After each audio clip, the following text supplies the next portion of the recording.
अस्सलाम वालेकुम। जमीयत उलमा इस्लाम सिंध के सरबरा और मुल्क की अजीम दीनी दरसगाह दारुल उलूम हक्कानिया कोड़ा खटक के नायब मोहतरम मौलाना हामिदुल हक और उनके हमरा दिगर 5 अफराद भी नमाज जुमा की अदायगी के बाद खुदकश धमाके में शहीद हो गए। इस हमले में 26 से जायद अफराद जख्मी भी हुए। मौलाना हामिदुल हक हक्कानी 26 मई 1968 को अकोड़ा खटक में पैदा हुए। मौलाना हामिदुल हक पाकिस्तान के मारूफ दीनी और इल्मी घराने के चश्मो चराग थे।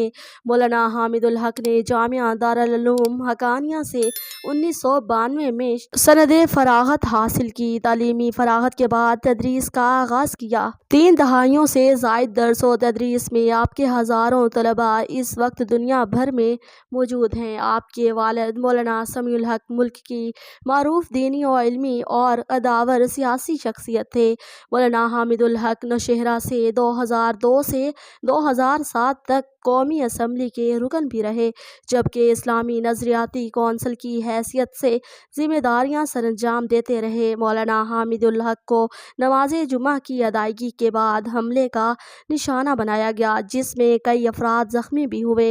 मौलाना हामिदुल हक को हस्पताल ले जाया गया, मगर आप जख्मों की ताब न लाते हुए शहीद हो गए। इस हमले में मौलाना हामिदुल हक के साहबजादे अब्दुल हक सानी भी जख्मी हुए। सोगवारान में बेवा 2 बेटे और 5 बेटियां शामिल हैं। मौलाना हामिदुल हक के वालिद मौलाना समीउल हक को भी 2 नवंबर 2018 को इस्लामाबाद में शहीद कर दिया गया था। मौलाना समीउल हक की शहादत के बाद उनके छोटे भाई अनवारुल हक को जामिया दारुल उलूम हक्कानिया का मोहतमिम और मौलाना हामिदुल हक शहीद को नायब मोहतमिम मुकर्रर किया गया। मौलाना समीउल हक शहीद शेखुल हदीस मौलाना अब्दुल हक मरहूम के जानशीन थे। मौलाना अब्दुल हक कौमी असम्बली के रुकन भी रहे और अमली सियासत में सरगर्म थे। मौलाना हामिदुल हक की नमाज जनाजा 1 मार्च दिन 11 बजे जामिया दारुल उलूम हक्कानिया कोड़ा खटक में अदा की जाएगी।